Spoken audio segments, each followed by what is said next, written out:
Hey guys, Chris the Bad Guy here. And YouTube likes to suggest a very large range of videos to me. And I was just for the second time watching this 2-hour video about these Karens getting arrested for being entitled. And that gave me the thought, what if I talked about my experiences with the police? Because obviously it can't be the Chris Dugas, Chris the Bally Guy, without having to deal with the police every now and then. So let's talk into it. So I drive between Monroe, Baton Rouge, relatively semi-often, like once every few weeks to every month or two. And typically, because that takes so much of my time during the day, and I have to always be at the church where I'm at right now, practicing or performing at 8 a.m. on Sundays, usually when I go home on the weekends, when I was enrolled in school at least, it only really worked if I went home on the weekends if I was back to do my only job that was my only source of income. So usually I'm driving back and it's around like 12 o'clock to like 3 a.m. by the time I'm getting back, because I'll leave at like somewhere between 8 to 10 p.m. sometimes later. And I have no problem driving at night, and I'm very good at driving safely. But there's been a few reasons I get pulled over. And I'm trying to think the number of times I've been pulled over. It's either 2 or 3. But, so, I'm trying to remember which one came first. So the first time, I was actually kind of tired. And they had pulled me over because I was on a road. And before I preface any of this is an area that's very, very bad to drive through because, well, the cops are kind of always on alert because, like in 2020, I believe it was like the road I drive on, right before I get to the church that I go to, which is a good bit away from Monroe. There's a road I get onto before I go to Rayville. It's about like 15 minutes south. And there in 2020 there was, a body found in some guy's Camaro trunk, and that's not very good. It's not very often that you find someone's body in someone's trunk. So yeah, I think that's kind of the reason why they're always on such high alert all the time. And that isn't a problem, but I get pulled over every now and then. It's usually late at night. Sorry for that vehicle passing. I have my window open because it is a nice 59 degrees outside. And I feel like feeling it. So, the first time I'm driving through and I get pulled over, I think it was actually only twice, but it was 2 times in a row, and that's what kind of threw me off. So it was one weekend and then another weekend that I came both those times in order I got pulled over. So I'll stop putting off the story. So the first time I get pulled over, they told me I didn't move over early enough, which is completely acceptable. I don't know why I waited so long to move over, but it wasn't unsafe. There was probably about 100 feet before I moved over. It was an unlit road, and I was the only person on it. Excuse me. I should have just moved over earlier, but for some reason I didn't. Don't worry, I wasn't too tired to be driving. They would have noticed and probably told me sleep on the side of the road or something, or arrested me or something. I don't know. But the first time, they're all nice. They're actually pretty chill. I know that sometimes on purpose for deception, but I feel like these people were they were like, hey man, we were just checking on you, making sure you're obviously not intoxicated or under the influence or falling asleep at the wheel. Why didn't you move over earlier? I was like, yeah man, I just didn't move over as early as y'all would have wanted me to. I did move over. It would have been probably a problem if I hadn't have moved over. And obviously I don't want to run over police officers, so I moved over. And they're talking to me, we're talking about the van and all that. They say the light that's on my front bumper, so on my front bumper where the license plate is made to go. I don't need to have a license plate there in this state, so I have an LED strip or an LED panel that's the size of a license plate that I have mounted there, and it's on one of my auxiliary switches that also controls my radio turning on and off, and then my my rear view camera. So I have a rear view mirror that goes over my rear view mirror that's a screen, and it has a camera for the front and back, and it records. I damaged it when I first installed it because I put too many volts into it, because I thought it was 12 volts but it was only 5. So it continues to work, but it's never been the same, and it glitches out kind of like the security cameras at Five Nights at Freddy's or some crap. It's a little annoying, but it gets the job done, and I'm too cheap to go buy another one. It helps a lot while driving to have a camera showing what's behind you at all times when you have a vehicle you can't see out of the back of, because I quite literally have no rear window. So they were like, yeah, that's technically like considered an off-road light, but we're not going to bother with that. And then they were like, we would like to search your vehicle. And I was like, you'd like to search my vehicle? And they're like, yeah, we just want to search the front area. And keep in mind, I had this curtain fully closed. Oh, and they had asked me if there was anyone in the back or anything, and they were like, is there anyone riding in the back of the vehicle we should know about? And I was like, nope. And they believed me because they didn't feel the need to justify searching my, they didn't have, what's the word? Reasonable suspicion to search my vehicle for other passengers. So they couldn't really do that even if they wanted to. So, I have had people in the back of the vehicle, but obviously I only drove on public roads. I'm sorry, I obviously only drove on private roads, and I never did anything illegal with that. Because that would be horrible. Why would I ever do something that was illegal like that? Even if there were people in the back of this vehicle, though, this vehicle was so damn heavy. Unless I get struck T-bone style by an 18-wheeler, they're probably going to be fine unless the vehicle flips over 30 times. So, yeah, I'm a safe, law-abiding citizen, guys. So, I get pulled over. We've already established that. I'm sorry. I'm so scatterbrained. I apologize. But anyways, they're like, can we search your vehicle? We just want to search the front of the vehicle. I was like, and I was too tired to deal with this crap. Like, it was already like 2:30 in the morning. I wanted to get where I was going and go to bed.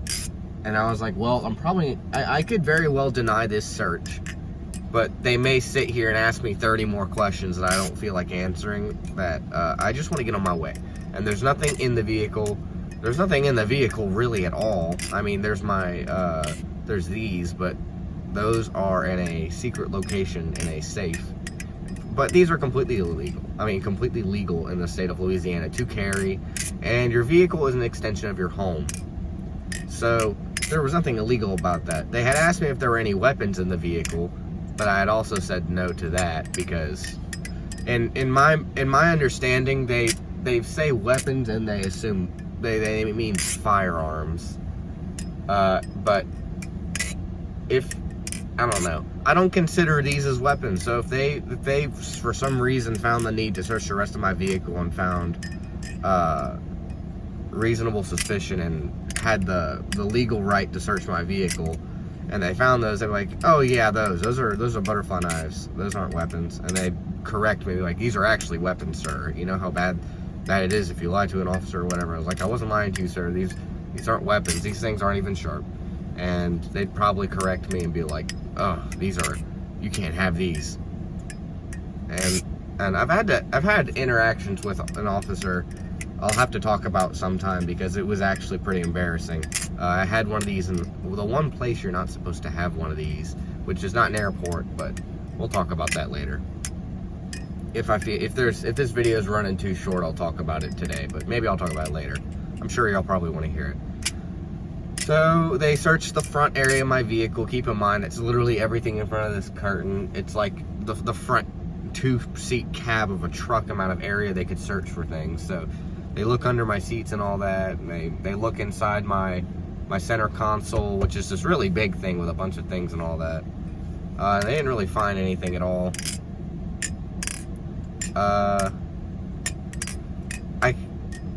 I don't even remember if they asked for my ID or not, but if they had asked for my ID that time, if they did ask for my ID that time, I definitely told them they could see it.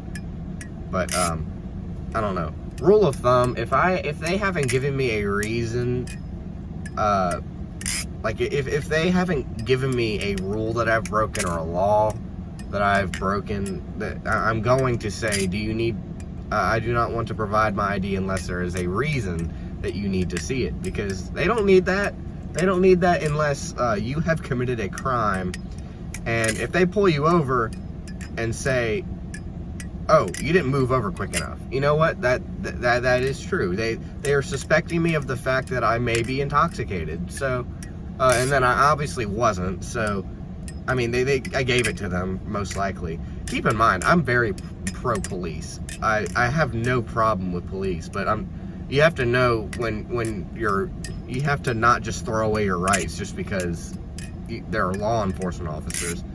The whole protection of the people goes both ways. You have to know how to protect yourself from them sometimes. And they're not always looking to just let you off, because it's their job to find anything and everything that you are doing illegal and hold you to it sometimes. And sometimes they will, sometimes they won't. And I think it's fair to exercise your rights. So yeah, they find nothing. They're like, all right, man, well, it was nice talking to you, because they were talking with me about the vehicle. They thought it was cool. And I was like, yeah, I kind of understand why you pull this vehicle over, because it kind of looks like I'd be cooking in it. But obviously I'm not, because that would be very illegal, and I do not want felony charges when I don't need them. And I don't need a lot of money, so it's not like I'm trying to pay something off right now and I need the most amount of money possible. Now, this vehicle is my living space. I'm not going to do felonies in it. So, anyways, so I go on my merry way. So, forward a few weeks later, I'm driving through, and something I had done is that I had gotten a rack. So if you don't know, you can get a rack for a tow hitch. It's like this big platform that has a male hitch part, and that goes into your receiver. And that was on my vehicle. And it was also on one of those extensions that go up. So point is, you could not see my license plate at all. So, and I had a generator on it. And I was just like, okay, I have this. I wonder if they're going to pull me over for not having a visible license plate in there. They pull me over. So 3 cops in the same spot. I get pulled over. The same exact spot. Not even like different by like a few hundred feet. Like the same road in the same exact area. Except this was probably like 10 o'clock. Or probably like 11 o'clock at night. And I was on the phone with one of my friends on the drive, because he was interested in... We were just having a conversation, you know, as friends do. So he's like talking to me, and then I realized, keep in mind, it's very hard for me to tell that I'm getting pulled over, because I don't have, like, so my camera, it gets oversaturated very easily. So if lights are flashing, for one, they're not colored, they're just white. And then 2, they are, the light is just not obviously flashing. So sometimes if I have a light behind me for a while, I just have to check to make sure it's not a police officer. And I've gotten better at that. And then I noticed in my side mirror, oh, that's a police officer. I need to pull over now. So I do that. And both the times, by the way, they've been like, you took a little while to stop. And I was like, yeah, man, I'm sorry. I just couldn't see you. So, but the second time, whenever the police officer was coming up to me, before he keep in mind, it's a van. It's a nice, like, 22-foot long vehicle or whatever. I can't remember the exact length, but he's walking up the side of the vehicle. I see him in the mirror. I'm like, how goes it? No response. And he just, like, keeps walking. He's just taking, like, this weird path around the vehicle. And this man just does not look happy with his life. Like, I get it, man. You probably didn't want to be on this call. It's at 11 p.m. And he's like, license and registration, please. So I give it to him. And then